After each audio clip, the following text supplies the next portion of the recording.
Hi everyone, welcome back to science of trading. Very good morning to all of you. तो हमारे market open हो चुके हैं और हमारे मार्केट आज गैप डाउन ओपनिंग हमको दिखाई दे रही है। अभी आप देख सकते हैं निफ्टी लगभग 136 पॉइंट नीचे ट्रेड कर रहा है और बैंक निफ्टी लगभग 400 पॉइंट नीचे ट्रेड करता हुआ हमको दिखाई दे रहा है। और उसका मेन रीज़न है आज कुछ जो कल जो रिजल्ट्स वगैरह आए थे बैंक्स के, एक्सिस बैंक के, वो अच्छे नहीं है, तो उसकी वजह से थोड़ी सी सेलिंग प्रेशर हमको बैंक्स में दिखाई दे रही है। और इन्फोसिस वगैरह के भी रिजल्ट अच्छे नहीं थे, तो उसकी वजह से निफ्टी में भी थोड़ी सेलिंग हमको देखने के लिए मिल रही है। बट देखिए यहाँ से ज़्यादा सेलिंग मुझे नहीं लगता है कि आनी चाहिए। थोड़ा सा जो रिजल्ट्स वगैरह का इम्पैक्ट है उसकी वजह से सुबह थोड़ा सा पैनिक सेलिंग हमको देखने की मिलेगी, बट मार्केट कहीं ना कहीं रिकवर कर जाने चाहिए। और देखिए यहाँ पे बैंक निफ्टी फिर वापस से लगभग 48,800 900 के आसपास सपोर्ट बनाने की कोशिश कर रहा है। तो हमारा प्लान जो है आज बाइंग साइड का है, तो हम लोग बाइंग साइड का ही ट्रेड आइडेंटिफाई करने की कोशिश करेंगे। अभी हमारे प्लान वगैरह में कुछ चेंज नहीं है, बाकी आगे देखेंगे मार्केट किस तरह से ट्रेड होता है। देखिए एक अच्छी सेलिंग के बाद मार्केट अपने आप को होल्ड कर रहा है हाल, बट अभी देखिए यहाँ पे ऐसा हो सकता है मार्केट यहाँ पे होल्ड करने के बाद एक और सेलिंग हमको देखने के लिए मिले। उसके बाद जो है मार्केट सपोर्ट वगैरह बना सकता है और फिर से अपसाइड का मूव कंटिन्यू कर सकता है। तो वेट करेंगे हम लोग, देखते हैं मार्केट किस तरह से ट्रेड होता है। मुझे लगता है कि यहाँ से हमको एक थोड़ी सी सेलिंग और हमको देखनी चाहिए, थोड़ा बहुत और नीचे आना चाहिए एक बार के लिए मार्केट। फिर उसके बाद अगर मार्केट यहाँ से अगर सपोर्ट वगैरह बना के अगर ऊपर जाता है देन हम लोग ट्रेड के लिए प्लान कर सकते हैं। देखिए जैसा कि मैं पहले डिस्कस कर रहा था कि यहाँ पे हालांकि बैंक निफ्टी सपोर्ट लेता हुआ तो दिख रहा है, लेकिन यहाँ से हमको एक सेलिंग और देखने के लिए मिल सकती है। तो देखिए वही हमको देखने के लिए मिला है। एक सपोर्ट मार्केट ने लगभग 40,900 बनाने की कोशिश की थी, बट उसके बाद हमको एक और फ्रेश सेलिंग देखने के लिए मिली। हालांकि देखिए निफ्टी अच्छा सपोर्ट यहाँ पे लेने की कोशिश कर रहा है, क्योंकि निफ्टी को रिलायंस से थोड़ा सपोर्ट मिल रहा है, क्योंकि रिलायंस के रिजल्ट्स काफ़ी अच्छे थे कल। बट देखिए अगर बैंक निफ्टी तेज़ी से नीचे गिरेगा तो डेफिनेटली निफ्टी भी नीचे आ जाएगा, रिलायंस अकेले सपोर्ट नहीं कर पाएगा। तो देखिए यहाँ पे मैंने कॉल साइड का ट्रेड एग्जीक्यूट कर दिया है और अभी हमारे पोजीशन में लगभग 300 के आसपास का लॉस हमको दिखाई दे रहा है। 48,800 का कॉल हमने बाई किया है। तो देखिए जैसा कि मैं डिस्कस कर रहा था कि मार्केट हमको एक सेलिंग देखने के लिए मिलेगी, उसके बाद मार्केट जो है एक बेस बनाने की कोशिश करेगा और एक बेस बनाने के बाद सपोर्ट बनाने के बाद वापस से हमको अपसाइड का ट्रेड कंटिन्यू होता हमको दिखाई दे सकता है। तो देखिए मार्केट ने यहाँ पे एक सपोर्ट बनाने की कोशिश की है लगभग 48,800 के आसपास, और यहाँ से कहीं ना कहीं मार्केट ऊपर निकलने की कोशिश कर रहा है। तो उम्मीद करते हैं देखिए ये जो लेवल है थोड़ा सा अच्छा रेजिस्टेंस की तरह काम कर रहा है। फिलहाल हमको देखिए एक अच्छी सेलिंग देखने के लिए मिली इस लेवल के आसपास, जो हमारा 48,900 के आसपास का लेवल है। और मार्केट अगर इस लेवल को निकाल देता है तो हमको इजीली डे हाई का ब्रेकआउट वगैरह देखने के लिए मिल सकता है और एक अच्छा अपसाइड का मूव हमको देखने के लिए यहाँ से मिल सकता है। देखिए निफ्टी में रिकवरी काफ़ी अच्छी हमको दिखाई दे रही है। एक अच्छी सेलिंग के बाद निफ्टी एक अच्छा रिकवर करता हुआ हमको दिखाई दे रहा है। एक अच्छा सपोर्ट बना लिया है निफ्टी में ने लगभग 23,150 लेवल के आसपास, और यहाँ से देखिए डे ऑलमोस्ट डे हाई के आसपास आ चुका है। तो देखिए यहाँ से मुझे लगता नहीं यहाँ से कुछ ज़्यादा गिरावट हमको देखने के लिए मिलनी चाहिए। जो एक सुबह पैनिक सेलिंग आनी थी वो पैनिक सेलिंग आ चुकी है। जो भी स्टॉक्स वगैरह में फंसे होंगे उन्होंने अपने पोजीशन वगैरह को एग्जिट कर दिया है। तो देखिए यहाँ से हमको कहीं ना कहीं मुझे डाउन साइड अभी काफ़ी लिमिटेड लगता है, यहाँ से कहीं ना कहीं एक अप साइड का मूव हमको देखने के लिए मिल जाना चाहिए। और अगर निफ्टी डे हाई निकाल देता है तो निफ्टी देखिए एक अच्छा अप साइड का मूव दे सकता है। देखिए मैंने यहाँ पे निफ्टी में भी बाइंग की है और निफ्टी का पोजीशन मैंने ऐड किया था जब निफ्टी इन लेवल के आसपास था। क्योंकि देखिए जब मैंने बैंक निफ्टी में पोजीशन बनाया था उस समय निफ्टी काफ़ी ऊपर जा चुका था, तो मैं एक रिट्रेसमेंट के लिए वेट कर रहा था। जैसे ही निफ्टी मुझे एक अच्छे लेवल पे मिला, यहाँ से नीचे जाने के बाद फिर से एक अप साइड का मूव देने की कोशिश कर रहे हैं निफ्टी, तो यहाँ पे मैंने निफ्टी में भी पोजीशन ऐड की थी।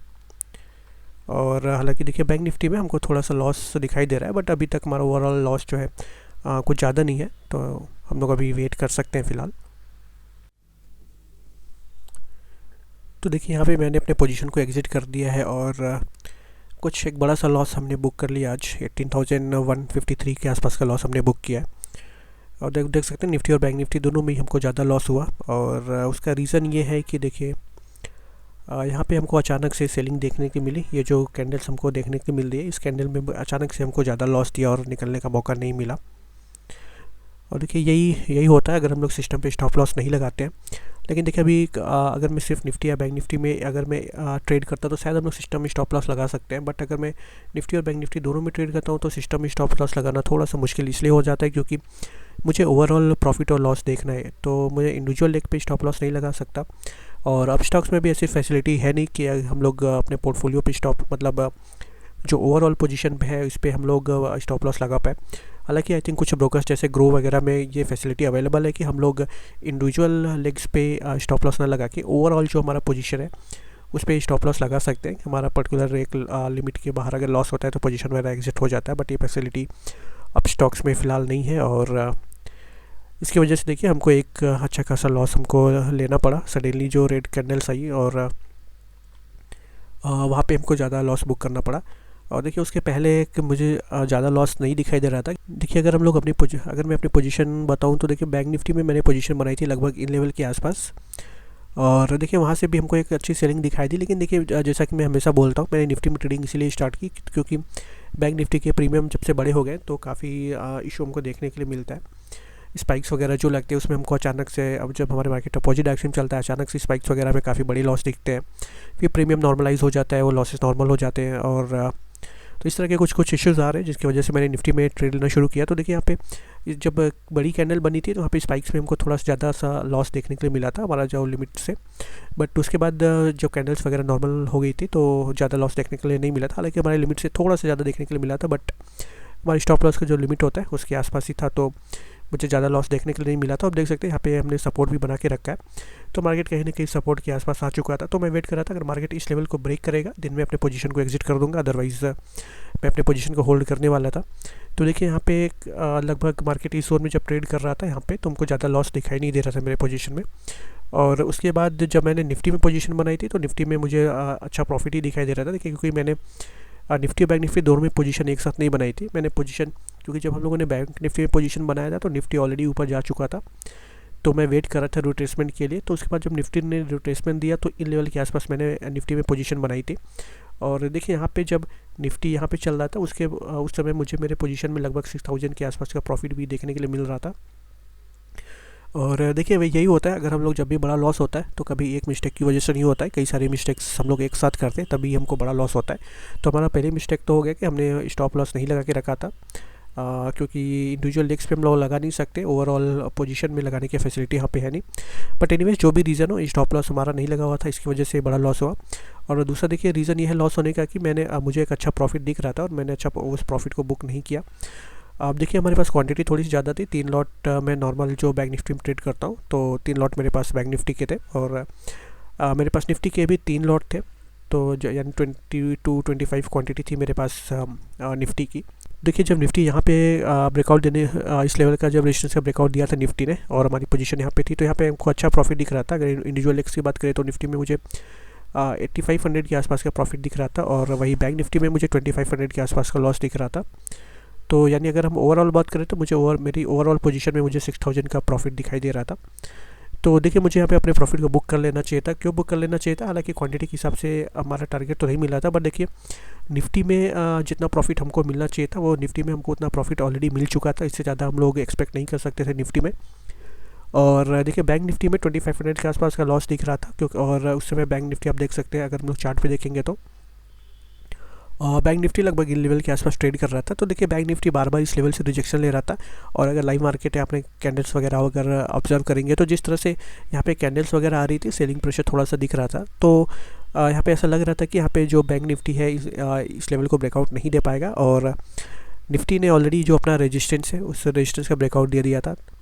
तो ऐसे में हमको अपने प्रॉफिट जो भी प्रॉफिट हो रहा था उस प्रॉफिट को बुक करके एग्जिट हो जाना चाहिए था मार्केट को, लेकिन मैंने एग्जिट नहीं किया था। मुझे लगा कि बैंक निफ्टी भी शायद ये जो रेजिस्टेंस बैंक निफ्टी ने बना रखा है उस रेजिस्टेंस का ब्रेकआउट हमको देखने के लिए मिल जाए। देखिए इस रेजिस्टेंस का, और अगर इस रेजिस्टेंस का ब्रेकआउट हो जाता है तो एक अच्छा बढ़िया टारगेट हमको देखने के लिए मिल सकता है। इस वजह से मैं अपने पोजीशन को होल्ड किया था, और मैंने जो प्रॉफिट था मेरा 6000 के आसपास का ओवरऑल वो मैंने बुक नहीं किया था। उसके बाद देखिए मार्केट जब नीचे भी आया और बैंक निफ्टी ने इस लेवल का ब्रेकडाउन भी दिया था, तो भी आप देख सकते हैं निफ्टी ऊपर ही ट्रेड कर रहा था हमारे पोजीशन से। और तो यहाँ पे मुझे बैंक निफ्टी में तो थोड़ा लॉस दिख रहा था इंडिविजुअल पोजीशन में, बट निफ्टी ने थोड़ा लॉस कवर किया था, तो मुझे ओवरऑल 6000 के आसपास का ही लॉस दिखाई दे रहा था, 6500 के आसपास का, जो कि हमारे पोजीशन या क्वांटिटी के हिसाब से कुछ ज़्यादा नहीं है, तो मैं अपने पोजीशन को होल्ड कर पा रहा था। बट देखिए ये जो कैंडल आई सडनली, और उसके साथ साथ बैंक निफ्टी में भी ये जो कैंडल आई, तो यहाँ पे हमको तेज़ी से काफ़ी लॉस हुआ, क्योंकि आप देख सकते हैं यहाँ पे बैंक निफ्टी में भी बायस वगैरह के एसएल क्रिएट हो चुके थे, क्योंकि मार्केट ने यहाँ पे एक सपोर्ट बना के रखा था। और निफ्टी में भी आप देख सकते हैं निफ्टी ने भी इस जोन को काफ़ी देर तक होल्ड किया हुआ था, यहाँ से सपोर्ट बना के निफ्टी बार बार ऊपर गया था। तो यहाँ पे भी काफ़ी सारे बायस के एसएल वगैरह थे, तो दोनों ही इंडेक्सेस में बायस के एसएल वगैरह क्रिएट हो चुके थे। तो देखिए अगर कुछ बायर्स ने यहाँ पे जो एग्जिट नहीं हुए होंगे तो डेफिनेटली ये जो कैंडल आई जिनका स्टॉप लॉस थोड़ा बड़ा होता है उनके स्टॉप लॉस वगैरह हिट हुए जब मार्केट ने ये बड़ी कैंडल आई। और निफ्टी ने तो ये सारे बायर्स को बाहर निकाला, ये सारे बायर्स इस जोन में बाइंग करके बैठे थे, उनके स्टॉप लॉस वगैरह हिट हुए, इसलिए प्रीमियम हमारा काफ़ी तेज़ी से डिप प्रीमियम में हमको देखने के लिए मिला और काफ़ी एक अच्छा लॉस हमको देखने के लिए मिला। तो देखिए इसीलिए जब भी कभी बड़ा लॉस होता है तो कभी भी एक रीज़न से नहीं होता, उसमें 2-3 फैक्टर्स होते हैं। तो देखिए यहाँ पे पहला फैक्टर तो हो गया कि मैं हमारे सिस्टम में स्टॉप लॉस हमने लगाया नहीं था, और दूसरा रीज़न हो गया कि अच्छा प्रॉफिट देखने के बाद भी मैंने अपने पोजीशन को होल्ड किया था। एक अच्छा और ज़्यादा प्रॉफिट के चक्कर में थोड़ा सा मैंने लालच दिखाया और मार्केट ने मुझे बड़ा लॉस दिया। मैंने पोजीशन को एग्ज़िट मुझे कर देना चाहिए था, क्योंकि देखिए मैं ओवरऑल प्रॉफिट भले ही मुझे कम हुआ, लेकिन हमको चार्ट वगैरह और मार्केट किस तरह से ट्रेड हो रहा है वो भी हमको देखना पड़ेगा। तो निफ्टी ने ऑलरेडी ब्रेकआउट दे दिया था और निफ्टी में जो भी प्रॉफिट हमको मिल सकता था क्वांटिटी के हिसाब से उनको ऑलरेडी प्रॉफिट मिल चुका था। और बैंक निफ्टी यहाँ से क्लियर दिख रहा था कि यहाँ से शायद रेजिस्टेंस ले ले और वापस से इस हमको गिरावट देखने के लिए मिले। एक अच्छा रेजिस्टेंस यहाँ पे बैंक निफ्टी ले रहा है, तो शायद ब्रेकआउट ना दे पाए। तो हमको यहाँ पे जो भी प्रॉफिट मिल रहा था लेके एक ठीक ठाक प्रॉफिट हमको दिखाई दे रहा था हमारे पोजीशन में, वो एग्जिट हो जाना चाहिए था, बट हमने थोड़ा सा लालच दिखाया और हमको लॉस भी थोड़ा सा ज़्यादा ही देखने के लिए मिला इसके लिए। और अब देख सकते हैं उसके बाद मार्केट कहने की पूरी तरह से मार्केट में हमको रिकवरी देखने के लिए मिल चुकी है। अब देख सकते हैं निफ्टी वापस अपने लेवल के आसपास तक आ चुका है, और बैंक निफ्टी भी अगर हम लोग कहीं ना कहीं देखेंगे तो जो मेजर सपोर्ट बना के रखा था बैंक निफ्टी ने इन लेवल के आसपास, बैंक निफ्टी ने भी रिकवरी दिखाई है, वापस ये लेवल्स वगैरह को टच किया है। तो जैसा कि हमने एनालिसिस वीडियो में डिस्कस किया था, flat gap up gap down तीनों केस में हम लोग बाइंग साइड को आइडेंटिफाई करने की कोशिश करेंगे। तो देखिए यहाँ पे हालांकि गैप डाउन हमको थोड़ा सा ज़्यादा देखने के लिए मिला था, लेकिन देखिए ये जो मूव आया था इस मूव में मुझे ऐसा लग रहा था कि जो भी बायर्स के एसएल वगैरह थे जिन्होंने भी अपने पोजीशन को होल्ड किया होगा उनके एसएल वगैरह हिट हो चुके हैं, और जब मार्केट जब ये सपोर्ट बना के ऊपर निकलने की कोशिश कर रहा था तो मुझे ऐसा लगा था कि यहाँ से मार्केट अब रिकवर कर जाना चाहिए फर्दर, क्योंकि बायर्स के स्टॉप लॉस अवेलेबल नहीं होंगे, या अगर स्टॉप लॉसेज अवेलेबल है तो अच्छे बायर्स हो सकते हैं जिनको कि शायद मार्केट टारगेट ना कर पाए। और जो भी रैंडम बायर्स वगैरह होंगे जिन्होंने लेवल के आसपास पोजीशन बना रखी होगी वो कहीं ना कहीं मार्केट ने उनके एसएल वगैरह हिट कर दिया है और उन्होंने अपनी पोजीशन को एग्जिट कर दिया होगा।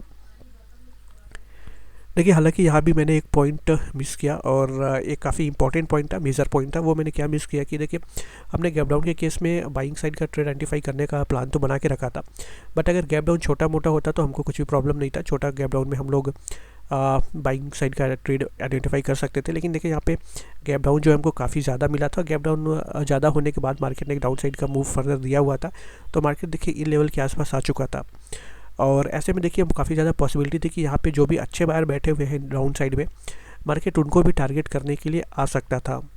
ये पॉइंट हमने मिस किया था पोजीशन बनाने के टाइम पे, क्योंकि अगर ये हमने सोचा होता कि अगर मार्केट देखिए गैप डाउन ज़्यादा ओपन हुआ है और यहाँ से अब जो अच्छे बायर्स है बड़े ट्रेडर्स वगैरह उनके स्टॉप लॉसेस भी दूर नहीं है, तो मार्केट जो इनको भी टारगेट कर सकता है। तो शायद हम लोग और थोड़ा सा वेट करते थे और सेलिंग आने के बाद शायद पोजीशन बनाते, या मे बी बाइंग साइड का ट्रेड आइडेंटिफाई नहीं करते, कुछ और ऑप्शन के लिए जा सकते थे। बट ये जो पॉइंट था, ये पॉइंट काफ़ी इंपॉर्टेंट पॉइंट है जो कि मैंने मिस किया ट्रेड एग्जीक्यूट करने के टाइम पे, क्योंकि हमारा जो गैप डाउन है वो काफ़ी ज़्यादा है, लगभग 350 पॉइंट के आसपास का गैप डाउन था। ये गैप डाउन अच्छा खासा होता है, और यहाँ पे जो सपोर्ट्स वगैरह बने हुए हैं, जो अच्छे बायर्स इन लेवल में के आसपास बैठे होंगे, मार्केट उस जोन में आ चुका है, तो काफ़ी ज़्यादा पॉसिबिलिटी है कि मार्केट इसको ब्रेकडाउन दे दे। और नीचे देखिए यहाँ पे 48,500 के 48,500 का लेवल भी था, और तो यहाँ पे जो बड़े बायर्स वगैरह होंगे उनका स्टॉप लॉस इन लेवल के आसपास होगा, तो मार्केट जो है इस लेवल को ब्रेकडाउन दे सकता है। ये पॉइंट मैंने मिस किया, और इसकी वजह से मैंने शायद मुझे लग रहा है कॉल साइड का पोजीशन भी जल्दी बना लिया था, क्योंकि मुझे ऐसा लग रहा था कि मार्केट यहाँ सपोर्ट लेके ऊपर जा सकता है, और जो यहाँ पे रैंडम बायर्स है वो निकल चुके हैं, ऐसा मुझे लग रहा था। देखिए रैंडम बायर्स निकल चुके होंगे, लेकिन जो बड़े ट्रेडर्स होंगे अभी भी अपनी पोजीशन को होल्ड कर रहे थे, और मार्केट जब दोबारा नीचे निकलना शुरू किया तब शायद जो बड़े ट्रेडर्स ऑपरेटर्स वगैरह है नीचे उन्होंने अपनी पोजीशन को एग्जिट किया होगा, तो इस वजह से फर्दर हमको अच्छा डाउन साइड का मूव हमको देखने के लिए मिला। तो देखिए काफ़ी सारी मिस्टेक्स की इस ट्रेड में हमने, जिसकी वजह से हमको बड़ा लॉस देखने के लिए मिला। उम्मीद करते हैं इस तरह की गलतियाँ हम लोग आगे नहीं करेंगे। जो हमारा वीकली रिव्यू का वीडियो होता है उसमें हम लोग ये चीज़ें डिस्कस करने वाले, बट आई थिंक अभी भी मेरी पोजीशन ओवरऑल में लॉस में तो नहीं होगा, क्योंकि अच्छा प्रॉफिट हमारा चल रहा था इस मंथ में, तो अभी भी थोड़ा प्रॉफिट बचा होगा, या मे बी ऑलमोस्ट हम लोग नो प्रॉफिट नो लॉस पे आ चुके होंगे इस मंथ में। बट शायद अभी भी ओवरऑल मुझे ज़्यादा लॉस तो नहीं होना चाहिए। एनीवेज हम लोग डिस्कस करेंगे आपका वीकली परफॉर्मेंस वीडियो में। फिर मंडे को मिलते हैं आपसे लाइव ट्रेडिंग वीडियो में। तब तक के लिए नमस्कार, धन्यवाद।